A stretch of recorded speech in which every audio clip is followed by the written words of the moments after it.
This is Lindsay. It's December 31st, 2025. It's New Year's Eve, and gosh, I guess I'm making a video because I was in for a little bit of kind of a surprise yesterday. Was it? Yeah. There's a lot of noise going on next door. I have a few relatives left who are not, who haven't died yet, and one such person, one such man is my dad's, my alleged father, Ben Baldwin, or Alan Baldwin, whoever's my father. Gee, maybe it's Pops. Like I said, I don't know who my biological father is. It could be. Now I'm really convinced that it's either Pops, who's my supposed grandfather, Benjamin Armistead Baldwin Sr., or Ben Armistead Baldwin Sr., his son, or Alan Carter Baldwin, his other son. And David Foster Baldwin is a cousin of Alan and Ben. And I know from what he slipped up and told me when I talked to him a couple years ago, when I let him know that Alan passed away, he was going off on a tangent. We had a long phone conversation, and a lot of that conversation I recorded, but then some of it got cut off. And he had dementia, Alzheimer's or dementia, whichever, and he kind of slipped up and told me something that he probably didn't realize he had told me, or that maybe he wanted to tell me in a sort of subtle way. But he had mentioned that that he had an affair with my mother. Something about in a car, driving in a vehicle. So okay, well I know. Okay, so if that's the case, then there's a possibility that he could be my father if pregnancy resulted in that. Nonetheless, there's something going on. Something going on where I'm not, obviously, and I talk about this all the time, where I'm not being told the whole truth, the truth about who I really am. Because of the secrecy and the shame, stigma of it all. Whenever someone is born, from adultery or extramarital affair, it's a shameful thing, and especially back in the 70s, way before then as well. And still nowadays, it's just something that people, then it was much different because, I'm just saying times have changed, but still, it probably wasn't as easy back then for a woman to just up and go get an abortion if something like that happened, or, so I don't know if that's what happened or if that's my situation, but it could be something along those lines.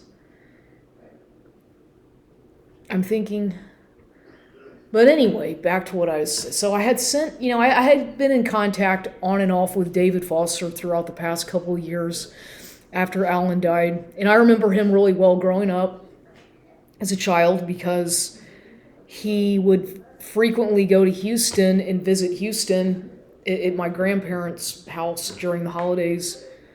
And also he had worked on a ship in Galveston called the Alyssa, some historic ship. And so I knew him growing up, and I knew him pretty well, or I remember him very well, let's just say. He was no stranger in my life. And he was always really kind of shy and quiet around me, I remember, but I still kind of always had a feeling like the same. It's just hard to explain certain feelings you get around certain people, where it's like they know something that they don't want you to know, But like I said, I could be completely off, and not, this could be completely wrong, but there is a possibility, because when he said that on the phone one time when I was talking to him, mentioned something about that affair that he had with my mother, our little rendezvous. I can't help but wonder, was that when, what year was that? Well, I don't know. But anyway,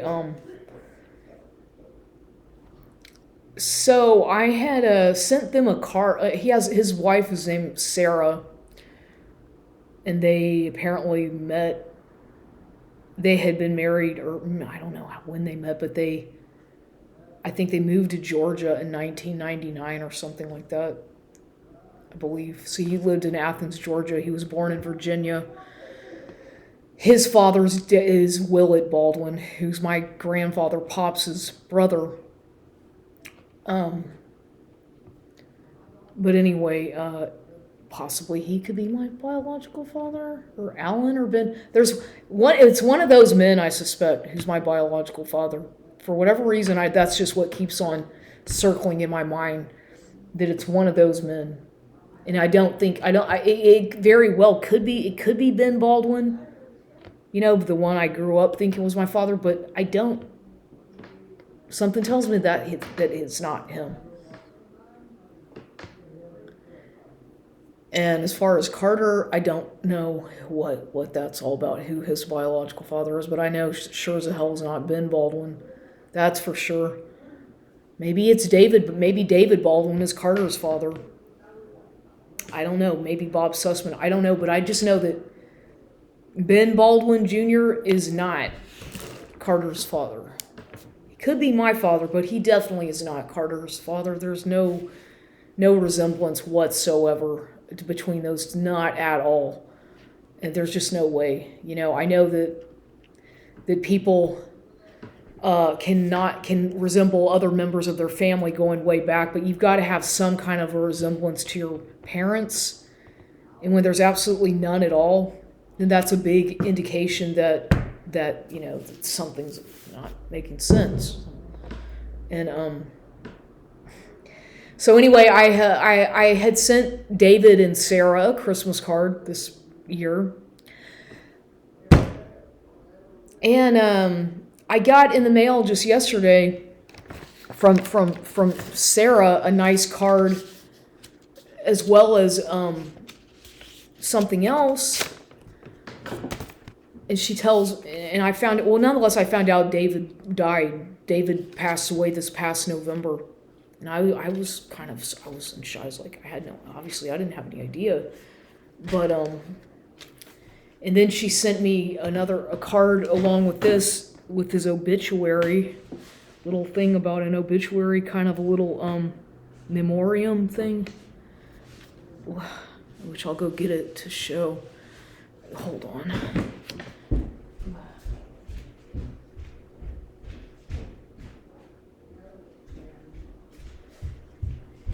Well, along with the nice card she sent me, and these people were Episcopalian, like they were pretty heavy into the Episcopalian church and all that stuff. But this is what she also sent me.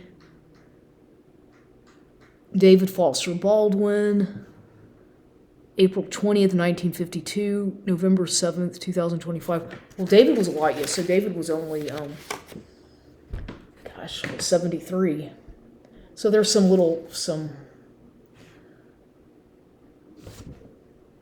Lord, now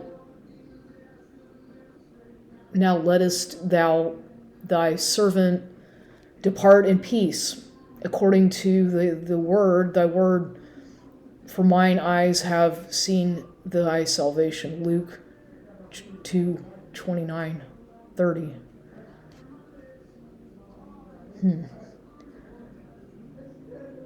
Well, memorial. So anyway, so he passed away, and I was pretty surprised because like I said, that's David Foster Baldwin. And then she sent me this nice card, and she just says, you're dear Lindsay, you're very artistic, and your card arrived Christmas Eve. Thanks for your greetings.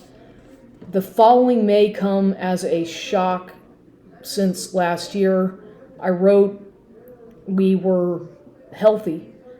This is my first Christmas in many years without David.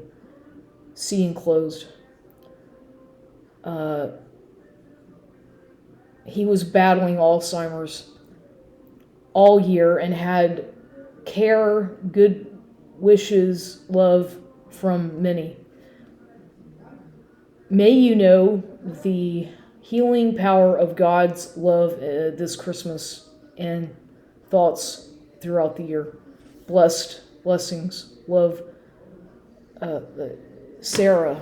So is that Sarah? Anyway, so I was sad. I was shocked. I really was. I wasn't expecting that, but at least I found out, because a lot of times when these things happen, I'm glad that I found out. Somebody told me. And then I looked online and I found his obituary as well in a funeral home chapel there in Georgia. But I just had to talk about that because I was reading his obituary. And what's interesting to me is I sometimes wonder why I have such a fascination or a strong gravitation towards like Russian music and Russian language, even though I don't speak any Russian, and God knows I've never been to Russia, the USSR, Russia, whatever, or any of these places. Even though I always have dreams about it and I want to go there for whatever reason, I don't know why that is.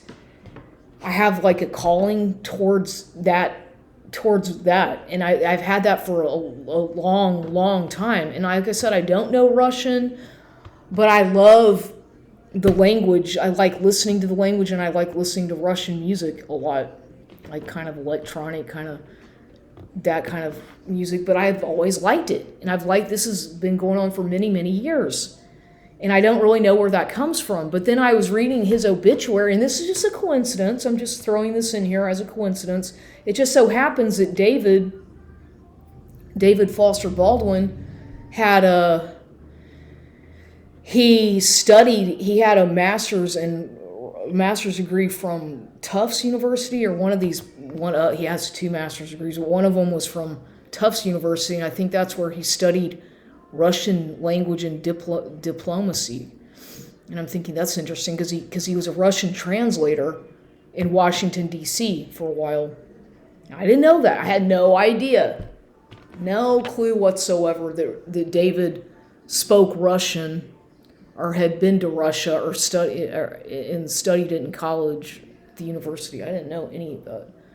So that was really interesting to just found that out upon reading his obituary. So I don't know. I mean, I know that people, and I don't know if I resemble this man at all. Maybe a little bit. I don't know. Sorry, I'm just kind of like, I remember he has blue eyes too, but I don't know. I want to know who my biological father is,